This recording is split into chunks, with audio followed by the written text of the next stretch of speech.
I was in a really dark place mentally in terms of not really knowing who I was. Obviously, my brother and his success on the field was always kind of like not a negative pressure for me, but I realized that, his dream was different from my dream. Front row seat. Hello, I'm Shane Mercer, and welcome to Front Row Seat, part of the Millions Podcast Network. My guest today, Evidence Njoku, a.k.a. Prophet.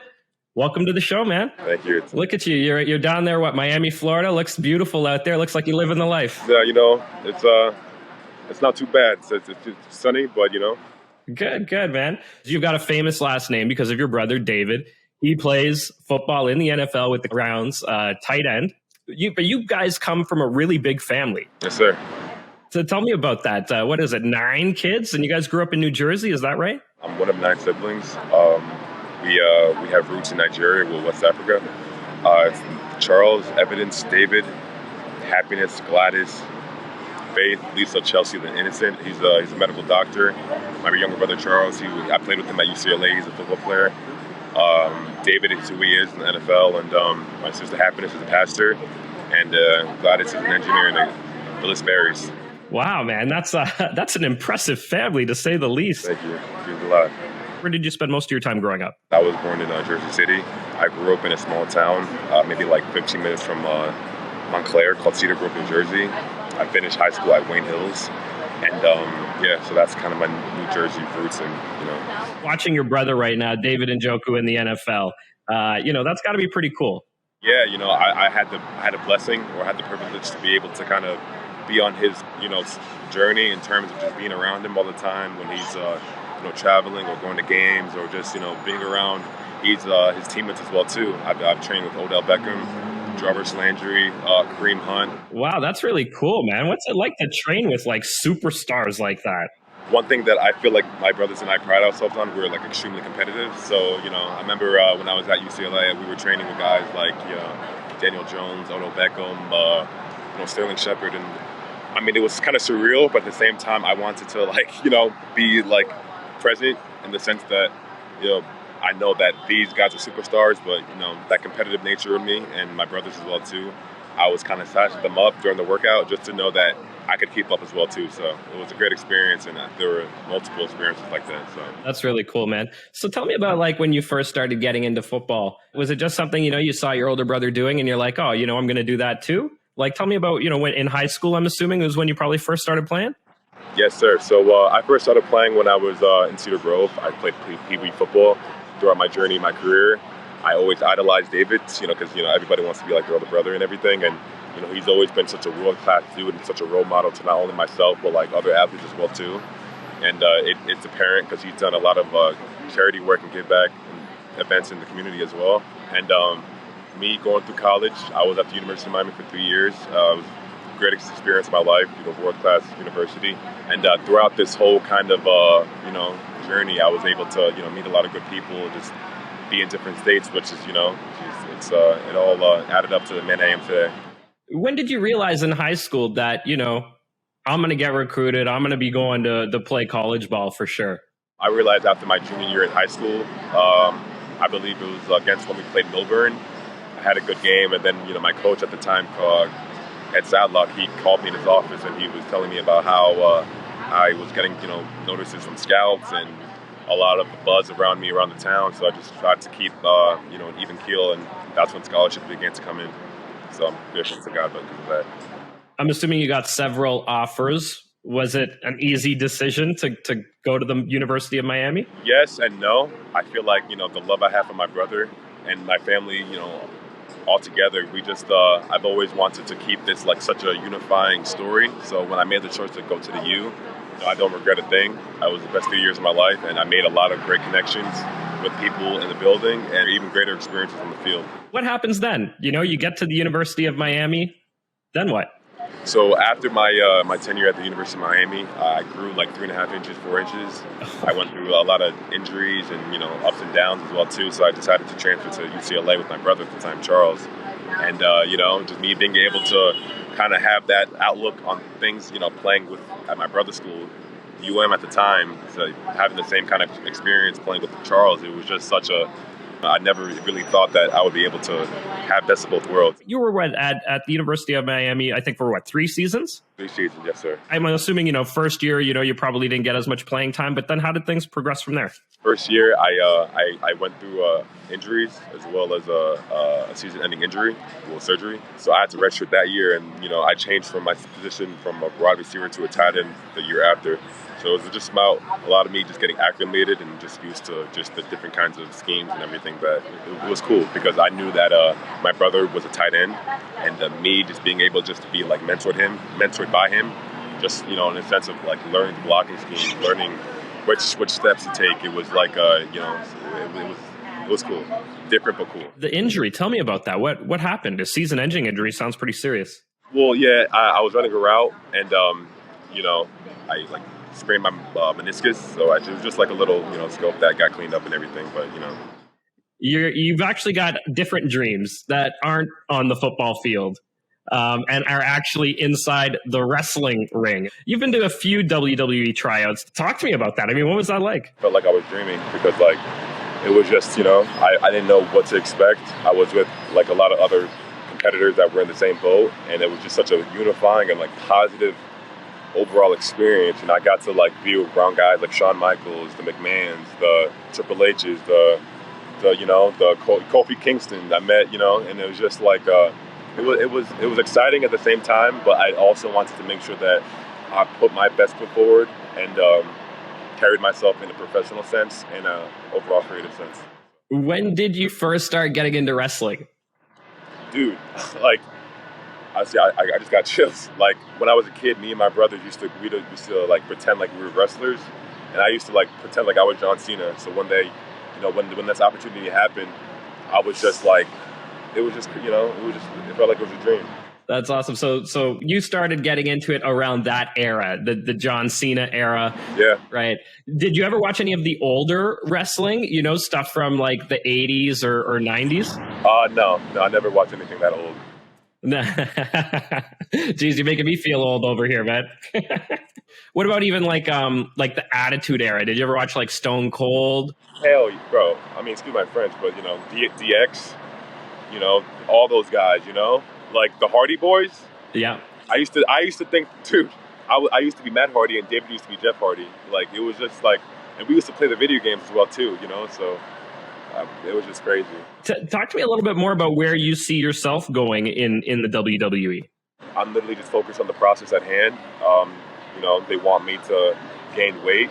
I weigh 237 pounds right now currently, but they want me at about 245, 250, so I'm just doing what I have to do on the day-to-day aspect in a training sense. But, when it comes to just, a progressive plan, I'm just going to show up when it's time for me to show up and put my best foot forward and do whatever they tell me to do. So I really don't know what to expect because I've never tried out or been in this situation. Did they give you any kind of indication about when, you might be able to sort of go back and after you've bulked up a little bit? I'm going to be going there in July along with the other competitors, it seems. So I have a little window of me just, training and doing what I got to do and just, doing what they expect of me. So I know your brother, he came out to support you at the tryout. Is that right? I felt like I was dreaming because, just me being in that ring and I just felt it was cool. It was cool because he also was in the ring as well too. And Triple H was coaching him up. And, it was just such a positive experience. What kind of stuff did they make you do? They made me do things that I wasn't really as prepared for, I would say. I used to, my drills or my area of expertise used to be cutting drills and weight training and, things of that nature. But, and during this tryout, we had to, do improv. We had to do these in-ring drills as well, too, like bumps and rolls. And I don't know if people, realize how much athleticism is needed in professional wrestling in the WWE. Yeah. How would you compare that to a football workout? The differences of intensity is it's different from football, obviously. You're not running full speed routes. You're not, burning your cardio.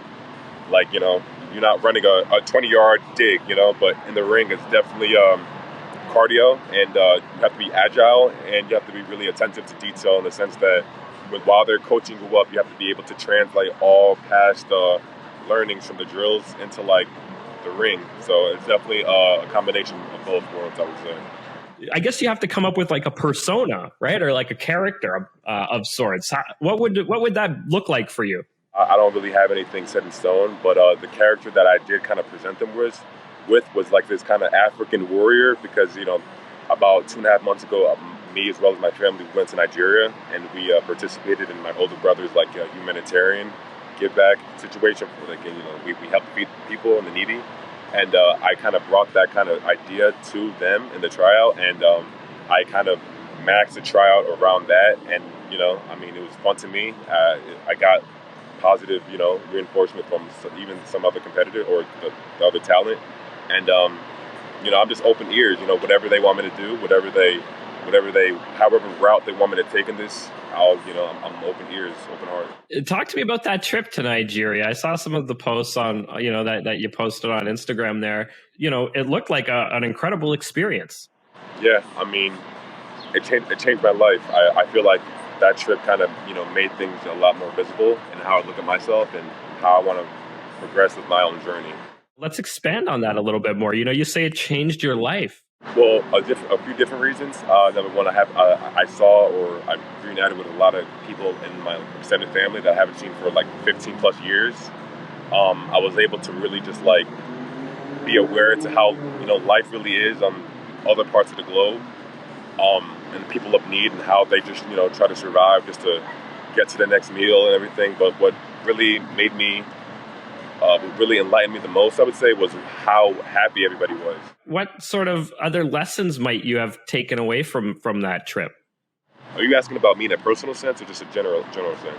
No, you personally. Okay, yes, sir. So just me being humble and me being just grateful for my experiences, I would say, up to the good and the bad, and the light and the dark. Just being grateful for everything that has brought me to this moment, I would say, and just me being inspired to hopefully use that experience and what we're trying to do out there to inspire other people to think the same way. I think that's amazing, and that's it's great that you were able to sort of get back to your roots. It must have meant a lot too to your parents, being immigrants to the U.S. and raising 9 kids. It must have been really something special for them to sort of be able to make a trip like that with you back to their home country. Yeah, for 8 years of my life, or 7 years, my parents were in Nigeria. So for us having like the last time we were all there as a family, as a collective unit, was like 15 years ago. While we were there in Nigeria, me and my brothers, we used to be pretending to fight each other as current WWE superstars. It's funny because David was Batista, Charles was The Undertaker, and I used to be John Cena. That's really cool, man. It's funny that wrestling is this thread through your life. Yeah. If you were to end up in the WWE, is there a chance that maybe a brother joins you and we see like a tag team duo of sorts? You know what?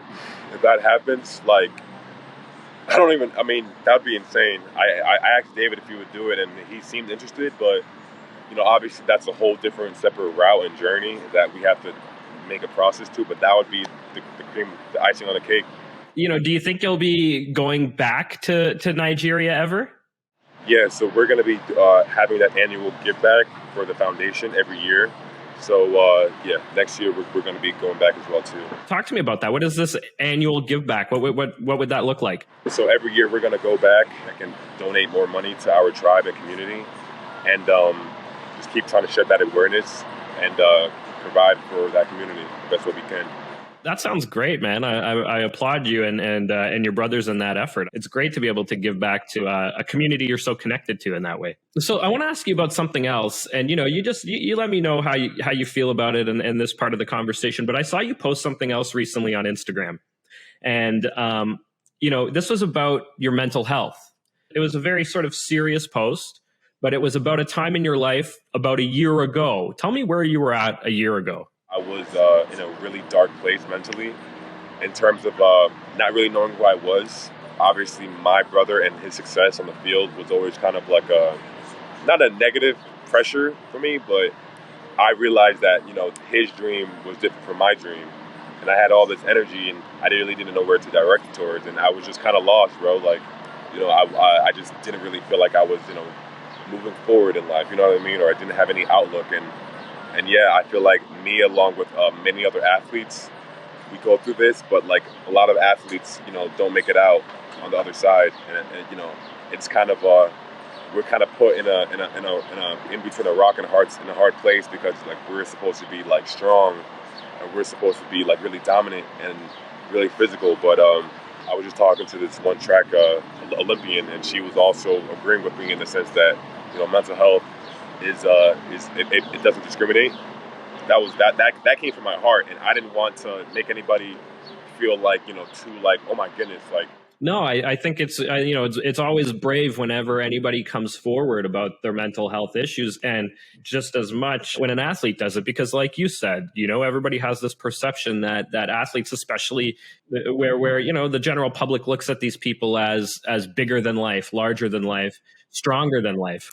This thing called life, it's tough, you think you have it figured out, but that's exactly the kind of image that I want my transition from the football world to the WWE to represent. Because not only is it I feel like I would stand in my purpose, it's also kind of healing for me to step away from the conformity, not the conformity, but from the stigma of football, to be into a different industry where I could feel like I'm like, not necessarily reborn, but I could like be myself, transparent, night and day. To me, it sounds like you were on a football path.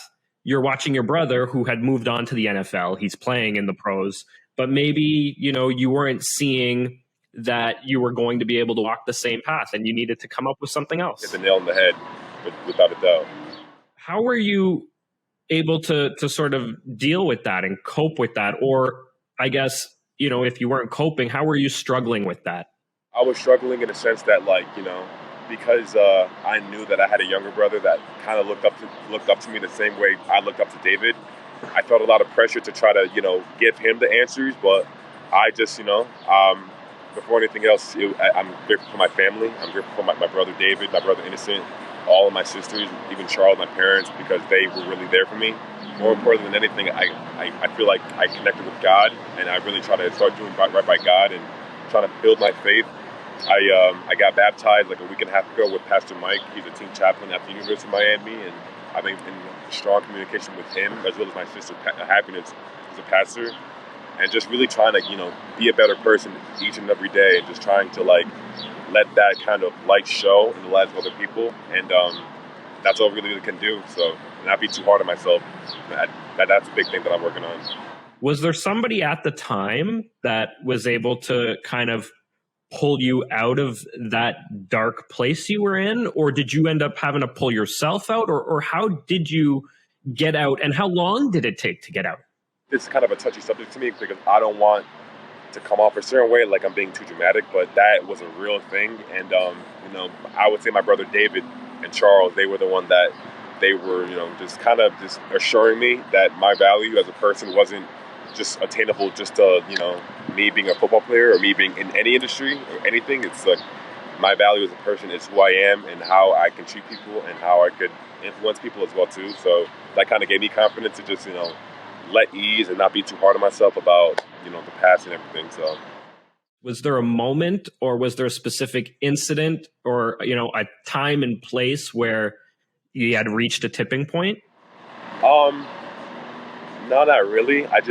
My overall outlook on life was just I just, didn't want to do anything. I just didn't want to do anything. I feel like my identity was just such a reflection to, just me being a ball player. And this is why, I want to advocate for things like this, is because I want to, be like, look, to other athletes or even anybody in any field.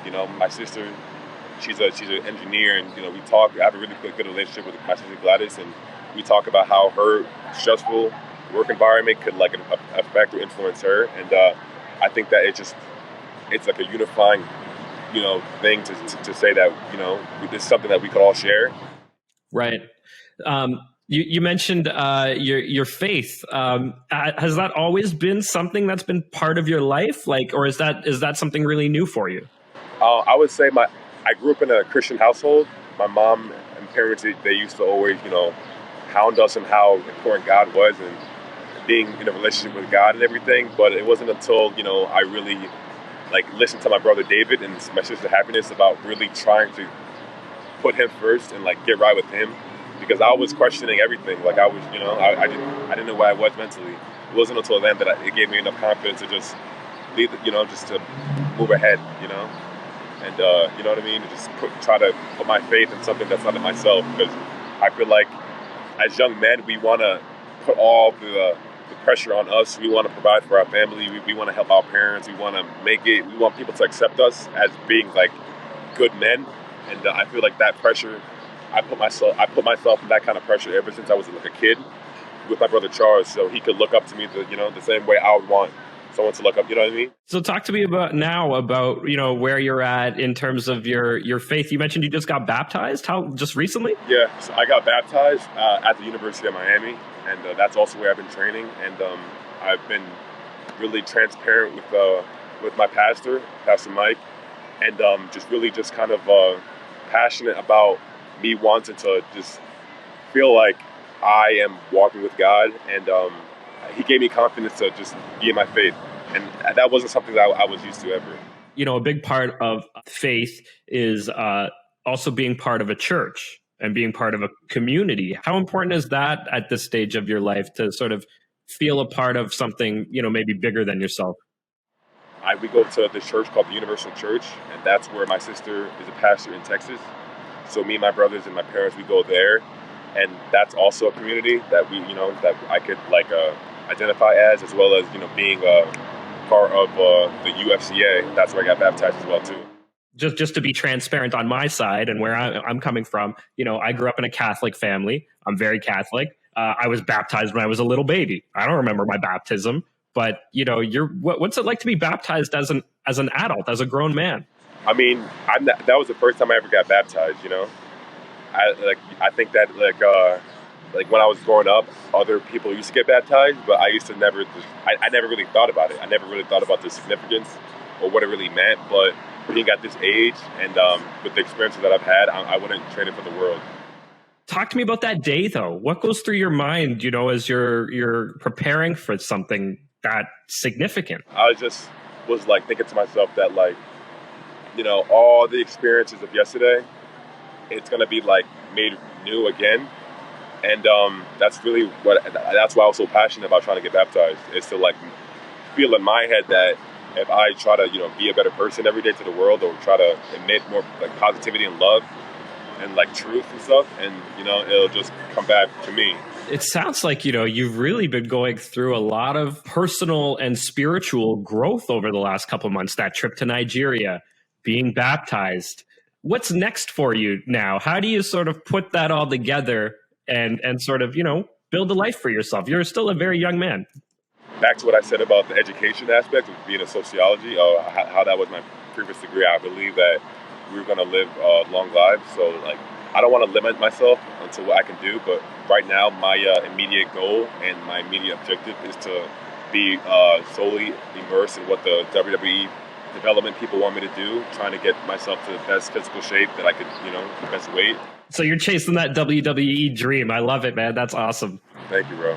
Yeah, that's really cool. I look forward to watching you in the ring. Hey, let me ask you this. If you could pick, I guess we'll call it a dream matchup, a dream fight in the WWE, who's it going to be with? And not only who's it going to be with, but what kind of match is it going to be? I mean, dude, I just got chills. I feel like my dream match would be probably either John Cena or a guy Matt and Jeff Hardy versus, theoretically speaking, me and David. You know what I mean?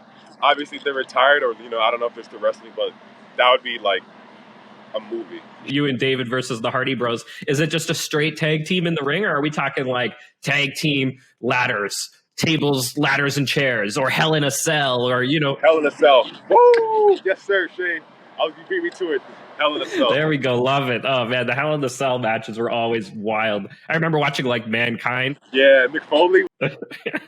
Yeah, he was unbelievable, man, and the pain and the punishment this guy put himself through. Oh my! Are you prepared to do that kind of thing? What physically? Yeah, physically, because Mick Foley is a guy who really put himself through the ringer. No doubt. I feel as football players, we're kind of taught to make pain our friend.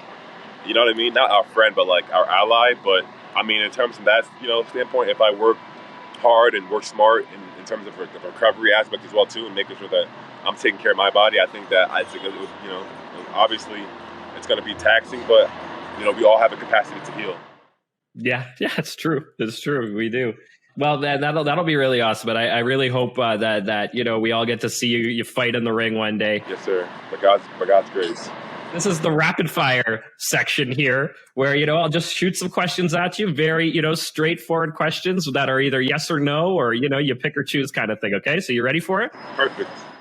Pineapple on pizza. Yes or no? Ugh.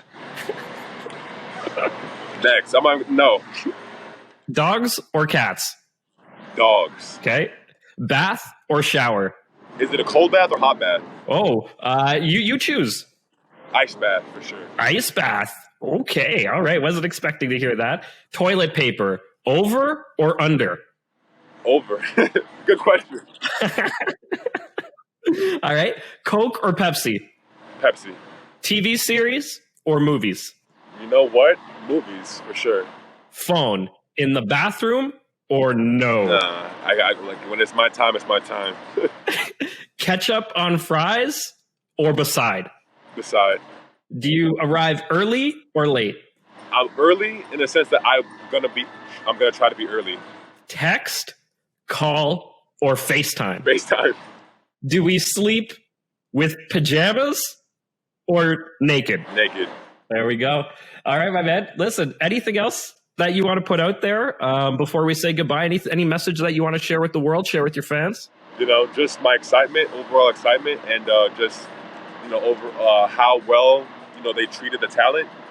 Guys like, Triple H or just the medical staff too. Everybody was just so polite and just so friendly, and we touched base on a lot of good stuff. Awesome, man. Well, can't wait to see you in the WWE. Thank you, bro. And we'll make you some t-shirts too. Would I have to get a guy to design the logo, or is that something that, I could just say, Shane, you got it? Oh, dude, yeah, we'll do whatever you want, man, for as far as design goes for your t-shirts, your sweaters, your hats, hoodies, whatever you need, man. Wow, dude, because I was going to pay somebody like $400. Dude, we got you. How do you connect to the WWE fan base? You just direct them to the platform. Then they can connect with you there through the Ask Me Anything feature. So they can hit you up with questions too. You respond. You can host a watch party. That's an option too. Let's say there's a big WWE event coming up, and people that have followed you and are your fans and follow you on Instagram. You let them all know that you want to host a watch party for a WWE event, and boom. So we got you on the merch. We got you on the watch parties, live streams, whatever you need, man. Thank you, bro. Thank you so much. It means a lot to me, honestly. It really does. All right, dude. Well, hey, thanks again for taking the time to chat with me, man. And we'll stay in touch and stay connected, okay? Yes, sir. Peace. Thank you so much, folks, for joining me in the front row seat with Evidence Njoku this week. Once again, I'm your host, Shane Mercer, and this podcast is presented by Millions.co. If you want to support and interact with Evidence, visit Millions.co to shop his merch, get personal videos, and join him for exclusive live events. You can also find Front Row Seat on Millions to shop our merchandise. Don't forget to subscribe to this podcast on YouTube and follow us on all socials at frontrow.pod. We'll see you next week with our next special guest as we dive deep and give you the front row seat. Take care. Front row seat.